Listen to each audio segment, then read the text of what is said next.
Secondly, I'd like to recognize the faculty, staff, and their ongoing efforts to continue to raise the bar for the Saturday College program. And congratulations to each one of the graduates and those who are here in support, as well as those who have not been able to attend today's ceremonies. Let me begin by welcoming each of you into your new roles. You each have traveled your own paths. You have your own unique story of how you arrived here today. No one can underestimate the challenges that each of you overcame to achieve this moment. Randy Pausch, to quote Randy Pausch, said the brick walls really aren't there to stop you. They're just really there to see how bad you want it. Congratulations, you wanted it.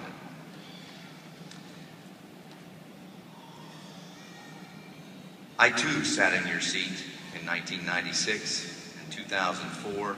Your accomplishments are amazing. You each have proven to yourselves that you can accomplish anything. I know that my self-esteem was never higher than the day I walked across this stage and accepted my diploma from Duquesne University. My brief story is this. I was adopted, raised by two loving Christian parents in Greene County. From a financial perspective, we were very poor. My father had an 8th grade education, served in Normandy, was married for over 60 years. They raised 2 sons. No one spoke of college in our home. It was only because of an English teacher way back in 1976 that I thought about college. She saw something in me and believed in me. Now, it was not until 1992 that I even entertained going to college. I found my way to the new Saturday College program at Duquesne University. It was brand new, full of challenges, exciting, intimidating, all at the same time. So you see, I represent those alumni from the very first class of Saturday College, and I could not be more proud standing here today. I tell you this so you can see what happened to me most likely happened to each one of you along the way. Someone believed in you. Maybe when you did not believe in yourself. Sounds a little bit like Elizabeth and I spoke, but we didn't, I swear. I haven't met her yet, but I'm going to. Alice Murata was my high school English teacher, and she could not have known the impact of those words when she said, and I quote, "Cliff, you really need to consider college. You have what it takes." I was poor. I was working 40 hours a week in a union job, finishing my senior year in high school. What I had was a strong work ethic instilled by me, again, by someone who believed in me. Well, once I achieved my degree from Duquesne, I sort of thought, well, I have the degree, things will just happen. Well, I was wrong. What I did was I took those new tools that Duquesne gave me that I had acquired from my studies, such as leadership, conflict resolution, ethics, stakeholder analysis, and statistics, yes, statistics, and began to put those into volunteer efforts. In my church, in my local fire department, in the youth, in a mentoring foundation. Those are the tools that Duquesne gave me, and I had to use to give back. What they've done is Duquesne has given you an array of new tools, and the only way those tools stay sharp is to use them. Since you will no longer be sending in papers, taking midterms and finals, it is those tools to be used in your communities. When I came back to Duquesne in 2002 for my master's, I was a team leader at EQT. Today, I'm the Vice President of Commercial Operations. It did not happen overnight, as I now have been with EQT for over 34 years. So it's not a real meteoric rise, you know what I'm saying? And my rise in the organization would not have happened had it not been for Duquesne University. But someone years ago believed in me, and it was my challenge to prove to myself that I could achieve more than I thought was possible. By graduating from one of the most prestigious educational institutions in the United States, each step of the way I had people who believed in me when I did not. Now, it is my challenge to help others see in themselves what they may not see. I have assisted several students in finding their way to Saturday College here at Duquesne. Today, 2 of them sit here with you.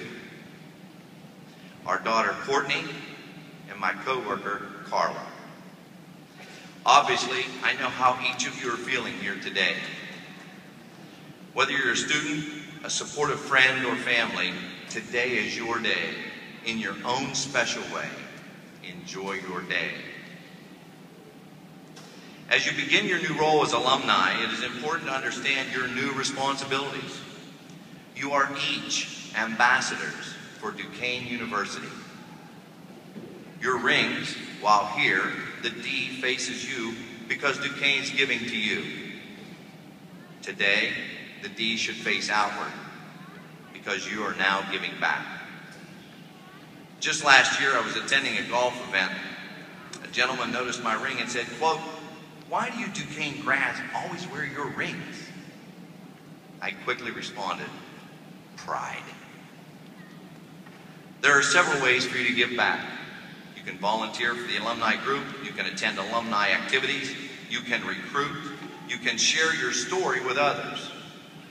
You have a good story. The stronger Duquesne remains, the more your degree is worth. Wear your logo gear with pride. And yes, you knew it was coming. As your careers continue, you can especially donate to the School of Leadership and Professional Advancement. You knew it was coming. On a serious note, your donation can be allocated to Sean Gearing Memorial Scholarship. Some of you may not have known Sean, but his story is one of greatness. Sean, God rest your soul, Sean, we're thinking about you, was a student advisor. He was the essence of Duquesne University.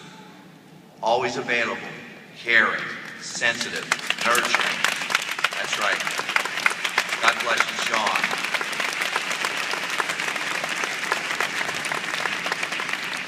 And most importantly, he gave without any limitation or hesitation. It wasn't about Sean, it was about us.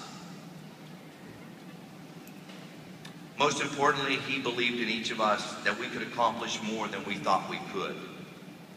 I would ask that you keep Sean in mind when someone calls for a donation.